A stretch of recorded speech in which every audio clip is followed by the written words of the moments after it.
మహిళలపై చేసిన వ్యాఖ్యలకు నటుడు శివాజీ క్షమాపణలు చెప్పారు. తాను మహిళలందరినీ ఉద్దేశించి అనలేదని చెప్పుకొచ్చారు.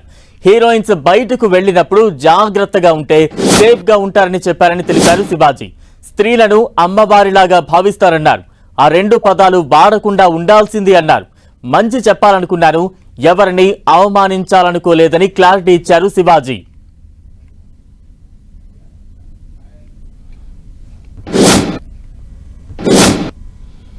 ఇంకో విషయం చెబుతున్నా, అమ్మాయిలు హీరోయిన్లు ఏ బట్టలు పెడితే వేసుకొని పోతే మనమే దరిద్రం అనిపించాల్సి వస్తమ్మా.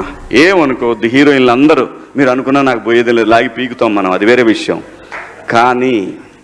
కానీ మీ అందం చీరలోనో మీ అందం నిండుగా కప్పుకునే బట్టల్లోనే ఉంటుంది తప్పితే ఏముండదమ్మా.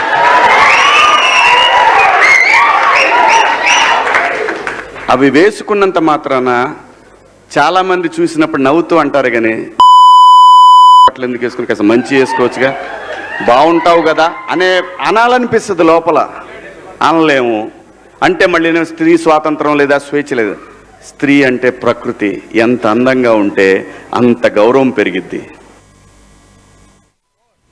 4 మంచి మాటలు చెప్పాలని చెప్తూనే 2 అన్పార్లమెంటరీ వర్డ్స్ నేను యూజ్ చేయడం జరిగింది. డెఫినెట్గా ఎవరికైనా వాళ్ళ మనోభావాలు దెబ్బతింటాయి. నేను మాట్లాడింది అమ్మాయిలందరినీ ఉద్దేశించి కాదు. హీరోయిన్స్ బయటకు వెళ్ళినప్పుడు బట్టలు జాగ్రత్తగా ఉంటే మీకు ఇబ్బంది ఉండదేమో మా అమ్మ అనే ఉద్దేశం తప్ప నేను ఎవరిని అవమానపరచాలని కాదు.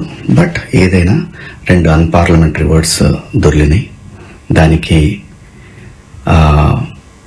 My sincere apologies. అండ్ ఇంకోటి, నేను ఎప్పుడు స్త్రీ అంటే ఒక మహాశక్తి, ఒక అమ్మవారిలాగానే అనుకుంటా. ఎందుకంటే ఇవాళ సమాజంలో స్త్రీని ఎంత తక్కువగా చూస్తున్నారో మనందరం చూస్తున్నాం. అటువంటి అవకాశం మనం ఇవ్వద్దు అని చెప్పే ఇంటెన్షన్లో ఒక ఊరు భాష మాట్లాడాను. అది చాలా తప్పు. I know, my sincere apologies. నా ఇంటెన్షన్ మంచిదే, కానీ ఆ 2 పదాలు దొరకకుండా ఉంటే ఈరోజు ఈ పరిస్థితి లేదు. బట్ ఒకటి మాత్రం చెప్తున్నాను, మంచి చెప్పాలనే ఉద్దేశం తప్ప అవమానపరచాలి, కించపరచాలనే ఉద్దేశం నాకు ఎట్టి పరిస్థితిలోనూ లేదు. ఇండస్ట్రీలో ఆడవాళ్ల మనోభావాలు దెబ్బతిన్నందుకు, అలాగే మహిళలు ఎవరైనా దీన్ని తప్పుగా అనుకుని ఉంటే మీ అందరికీ నా సిన్సియర్ అపాలజీస్ అమ్మా.